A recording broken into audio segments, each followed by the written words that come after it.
La hora de las dos miradas en este lunes, con la mirada a nuestro programa Mánchate, el programa de responsabilidad social y corporativa de la televisión de Castilla-La Mancha, de la radio de Castilla-La Mancha, de Castilla-La Mancha Media, y vamos a charlar con la presidenta de la Asociación de Dislexia y otras dificultades de aprendizaje de nuestra región. María José Ruiz, hola, buenas tardes.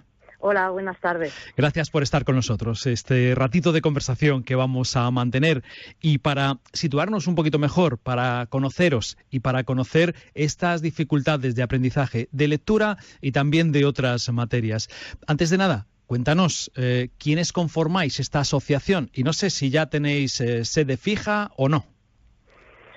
Bueno, pues esta asociación la conformamos sobre todo padres y madres de niños y adolescentes que están en la etapa escolar y que tienen dificultades de aprendizaje, que no es solo que se les dé mal estudiar, que es lo que parece que dice la terminología, sino que tienen un problema de origen neurobiológico que les impide manejar adecuadamente el lenguaje y o los números. Entonces, bueno, en la asociación somos fundamentalmente padres y madres, pero también tenemos algún profesional de la educación, de la orientación y de la psicología y la psicopedagogía. El problema de aprendizaje, sobre todo la lectura, la dislexia y la discalculia, el de los problemas con los números, con la matemática. Eso es. Y claro, dices, es un problema neurológico que no sé si todavía está bien reconocido, bien diagnosticado. En todo caso, si hay ya también tratamiento o alguna forma de atajar estas situaciones. Bueno, a todos sí. Vamos a ver. Se sabe que es un problema de origen neurobiológico porque a través de resonancia magnética funcional se han detectado las áreas del cerebro que no hacen su trabajo como deberían. Es decir, las rutas que recorren las palabras en el cerebro de un disléxico son completamente diferentes a las rutas que recorre en el cerebro de un normolector, que es como nos llamamos, los que no tenemos dislexia. Esa diferencia de recorrido en las neuronas del cerebro hace que sean mucho más lentos en el manejo del lenguaje, y piensa que todo el aprendizaje está basado en la lectura y en la escritura, justo las dos áreas en las que estos chicos tienen muchísimo problema. Entonces, podría detectarse inequívocamente con una resonancia magnética nuclear funcional. Hay en fase experimental algún otro método que se basaría en un electroencefalograma, mucho más sencillo, pero es todavía en fase experimental. En estos momentos los diagnósticos que se utilizan son de tipo psicopedagógico, es decir, lo que se hacen son pruebas en los que se ve el desarrollo lector y escritor de la persona a la que se está estudiando. Lo que pasa es que, María José, al principio es más difícil o cuesta discernir si estamos ante este problema o simplemente que el niño o la niña está tardando un poquito más en leer al ritmo de sus compañeros, o en qué situación nos encontramos, en qué momento se rompe esa barrera y se dice este niño tiene que pasar estas pruebas. Bueno, pues hasta hace poco, efectivamente, ese es el criterio de diagnóstico que se utilizaba. Es decir, se dejaba evolucionar al niño hasta que se le reconocía un retraso lector de 2 años o más con respecto de los de su misma edad. Pero en estos momentos ya no son esos los criterios que se utilizan. Ahora mismo ya se pueden hacer estudios de conciencia fonológica, es decir, de cómo maneja un niño pequeño, prelector, los sonidos. Entonces existen proyectos como, por ejemplo, el proyecto LeEduca en Andalucía, que está avalado por la Consejería de Educación, que basándose en algoritmos informáticos permiten detectar problemas en prelectores, es decir, en niños que todavía no han empezado a leer. Por supuesto, los permiten detectar de forma bastante inequívoca en lectores, en niños de edad más avanzada, pero en prelectores ya permiten detectar los problemas. De todas formas, es como cualquier otro tipo de prevención. Vamos a ver, si uno ya está detectando problemas en preescolar y empieza a tomar las medidas adecuadas, siempre será mucho mejor que si nos esperamos a que el niño fracase. Con lo cual, ante el más mínimo síntoma de alerta, lo que hay que hacer es empezar a tratar el problema como si de verdad fuera a haber una dificultad de aprendizaje. Si no lo es, se corregirá rápido con la intervención. Si lo es, por desgracia, será un poquito más lento.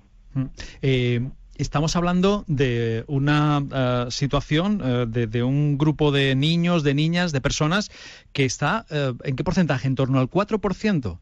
Pues es que ahí tenemos un problema, y es que la mayor parte de los estudios científicos están hechos para lengua inglesa. Ya. Y a mí esto me cuesta siempre explicarlo un poco. Vamos a ver, una persona igual de disléxica, a ver, la dislexia tiene grados. Sí. No todo el mundo se ve afectado de la misma manera. Y además la inteligencia también influye mucho, ¿de acuerdo? Un niño que tenga una inteligencia muy alta se va a ver menos afectado, lo va a notar menos. Pero la lengua también es muy importante. Ten en cuenta que lo que tienen problema es de decodificación del lenguaje. Cuando tenemos una lengua transparente como el español, en el que casi cada sonido corresponde a una letra, la cosa es más fácil. Pero en lenguas como el inglés, en el que los ingleses escriben una cosa y leen otra, y hay bastantes pocas reglas de pronunciación, pues entonces con el mismo grado de dislexia se tienen muchísimos más problemas. Entonces, el porcentaje de personas con dislexia que tienen problemas educativos serios en lengua inglesa está en torno al 10-15%. En español, todos los estudios que hay apuntan a entre un 3 y un 5%. No significa que haya menos disléxicos, significa que con la misma dislexia tienen menos problemas escolares. María José, y así las cosas en esta situación, con esa forma, esa manera de detectar la dislexia o otros problemas de aprendizaje, desde la asociación de familiares con niños con dificultades de aprendizaje, ¿qué queréis? ¿Qué pedís? ¿Cómo afrontáis la situación o qué esperáis que se haga de cara a vuestros hijos? Pues nosotros tenemos varios frentes, es decir, vamos a ver, nosotros lo primero que queremos es que se detecte a todas las personas con dislexia en el sistema educativo. En estos momentos, con números de la propia consejería, publicados por ellos en su página de estadística, tenemos unos 360.000 estudiantes el año pasado, ¿vale? Unos 360.000 estudiantes había matriculados en todos los niveles educativos no universitarios. De ellos, la consejería identificó como personas con alguna dificultad de aprendizaje o TDAH, en esto metían a todo el mundo, unos 11.000. Eso representa un 1,5% de la población estudiantil. Solo con dislexia hay como mínimo un 3%, entre un 3 y un 5%. Eso significa que nos estamos dejando a mucho más de la mitad de los críos con dislexia sin detectar. Y todo eso es fracaso escolar al que no se le está poniendo remedio. Con lo cual, para empezar, queremos que haya una buena política de detección, que se intente encontrar a todos. También queremos una buena política de prevención, es decir, que estos programas que ya se conocen de prevención en etapas prelectoras, en infantil, en preescolar, que se apliquen de manera que podamos detectar los casos a tiempo. Mira, hay una cosa que es evidente y es que como esto tiene una carga genética importante, si los padres o algún familiar son disléxicos y hay problemas de aprendizaje, ahí podemos tener un diagnóstico rapidísimo, porque suele ser muy habitual que se transmita por vía genética. Y por último, no se nos puede olvidar que somos muchos padres y madres de niños, pero nuestros hijos crecen. Y cada vez más tenemos adultos en la asociación. Gente mayor de 18 años que está en la universidad o que está en su vida laboral y que, por ejemplo, tiene enormes problemas para acceder en igualdad de oportunidades a una oposición. Porque ellos pueden desarrollar las mismas capacidades y los mismos trabajos que cualquiera de nosotros, pero necesitan más tiempo para leer. Y eso, por ejemplo, en una oposición bajo presión, pues es importante. O sea que necesitamos también vías de certificación de dislexia para personas adultas, para que puedan tener adaptaciones. ¿Y en qué punto estáis? Pues lo que te decía, en tasas de detección todavía la cosa está muy cruda, está muy bajita. Ese 1%... Pero además es que pero es que además una vez detectados, cuesta trabajo muchas veces que a nuestros hijos les hagan las adaptaciones que necesitan, porque hay digamos que hay resistencia por parte del profesorado a hacer algunas de las adaptaciones. Voy a ponerte un ejemplo. A ver. Mira, por ejemplo, una de las adaptaciones típicas es poner menos deberes, porque como tardan más tiempo en leer y en escribir, las tareas se hacen interminables a lo largo de la tarde. Entonces, claro, no estamos pidiendo que les pongan deberes más fáciles, estamos pidiendo la misma dificultad, pero menos cantidad, adaptada a su nivel lector. Bueno, pues los profes dicen que, claro, que el resto de los compañeros se van a alterar.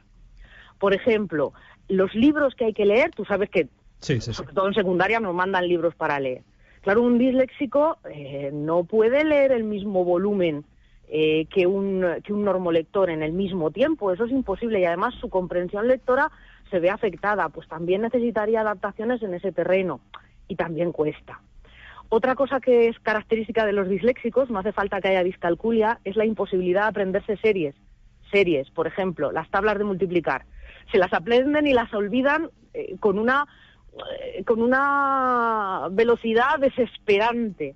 Bueno, pues habría que dejarles las tablas de multiplicar o la calculadora, porque es que las olvidan y entonces van mucho más lento en la realización de operaciones. Y claro, en los exámenes eso se nota.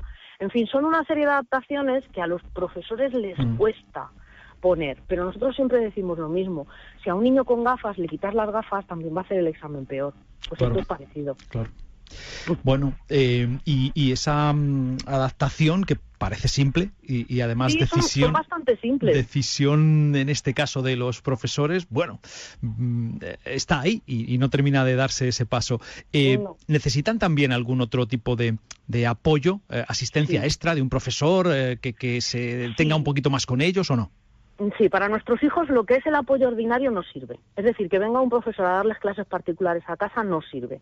Ellos necesitan métodos de aprendizaje que son completamente diferentes y que normalmente vienen de la mano de la logopedia.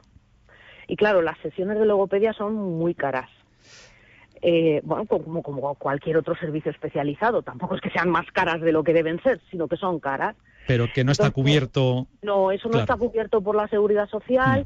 Y además estamos totalmente descubiertos en cuanto a las becas del Ministerio. El Ministerio tiene unas becas para estudiantes con necesidades de apoyo educativo y las dificultades de aprendizaje están específicamente excluidas. Están incluidas el TDAH, las altas capacidades, pero las dificultades de aprendizaje están excluidas. Y por más veces que hemos ido al Ministerio, y yo soy vicepresidenta de la FEDIS y de la Federación Española de Dislexia, y le puedo garantizar que hemos ido unas cuantas veces, no conseguimos que nos incluyan, no hay manera. Este año incluso se han puesto aún más duras esas becas, piden un certificado de discapacidad.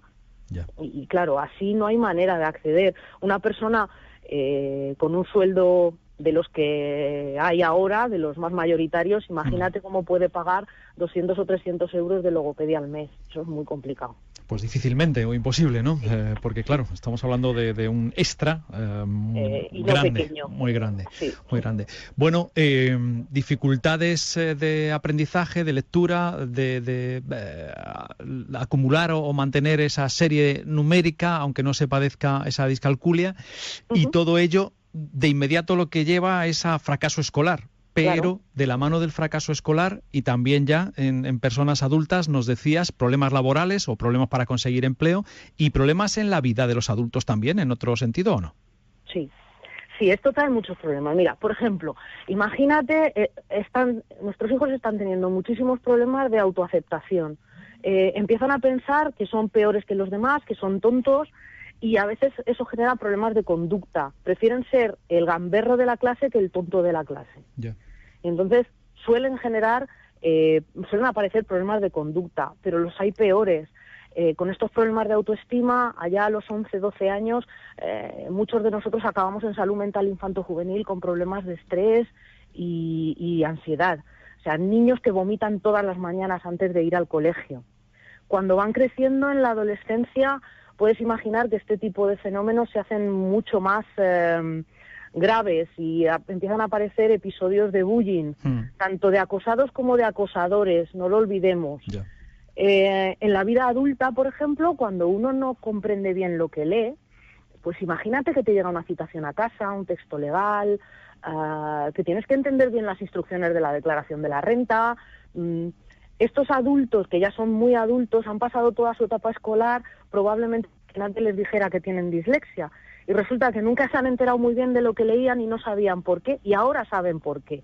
Pues debería haber algún tipo de apoyo que les ayudásemos a manejarse con la información escrita en sus vidas. Ellos realmente tienen un problema muy grave con eso. Pues María José Ruiz, presidenta de esta asociación de dislexia y otras dificultades de aprendizaje, por lo que nos dices queda mucho trabajo por hacer. Enhorabuena por emprender la labor, por iniciarla, por mantenerla y nada, ya sabéis, aquí estamos también en la parte que nos toca y en lo que podamos a vuestro lado. Muchas gracias por vuestro apoyo, de verdad, esto da mucha visibilidad. Habrá muchas familias que tengan este problema en casa y no lo sepan. Es importante que esto se sepa, porque si se sabe, se puede poner remedio. Un abrazo, vamos a ver si entre todos lo conseguimos. Hasta pronto. Muchas gracias, hasta pronto. Hora de las dos miradas en este lunes, con la mirada a nuestro programa Mánchate, el programa de responsabilidad social y corporativa de la televisión de Castilla-La Mancha, de la radio de Castilla-La Mancha, de Castilla-La Mancha Media, y vamos a charlar con la presidenta de la Asociación de Dislexia y otras dificultades de aprendizaje de nuestra región. María José Ruiz, hola, buenas tardes. Hola, buenas tardes. Gracias por estar con nosotros. Este ratito de conversación que vamos a mantener, y para situarnos un poquito mejor, para conoceros y para conocer estas dificultades de aprendizaje, de lectura y también de otras materias. Antes de nada, cuéntanos, ¿quiénes conformáis esta asociación? Y no sé si ya tenéis sede fija o no.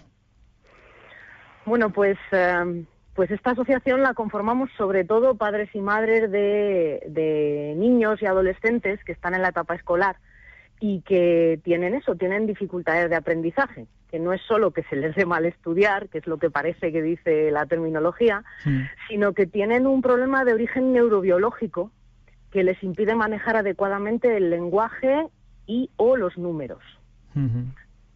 Entonces, bueno, en la asociación somos fundamentalmente padres y madres, pero también tenemos algún profesional de la educación, de la orientación y de la psicología y la psicopedagogía. El problema de aprendizaje, sobre todo la lectura, la dislexia y la discalculia, el de los problemas con los números, con la matemática. Eso es. Y claro, dices, es un problema neurológico que no sé si todavía está bien reconocido, bien diagnosticado, o en todo caso, si hay ya también tratamiento o alguna forma de atajar estas situaciones. Bueno, a todos sí. Vamos a ver. Se sabe que es un problema de origen neurobiológico porque a través de resonancia magnética funcional se han detectado las áreas del cerebro que no hacen su trabajo como deberían. Es decir, las rutas que recorren las palabras en el cerebro de un disléxico son completamente diferentes a las rutas que recorre en el cerebro de un normolector, que es como nos llamamos, los que no tenemos dislexia. Esa diferencia de recorrido en las neuronas del cerebro hace que sean mucho más lentos en el manejo del lenguaje, y piensa que todo el aprendizaje está basado en la lectura y en la escritura, justo las dos áreas en las que estos chicos tienen muchísimo problema. Entonces, podría detectarse inequívocamente con una resonancia magnética nuclear funcional. Hay en fase experimental algún otro método que se basaría en un electroencefalograma, mucho más sencillo, pero es todavía en fase experimental. En estos momentos los diagnósticos que se utilizan son de tipo psicopedagógico, es decir, lo que se hacen son pruebas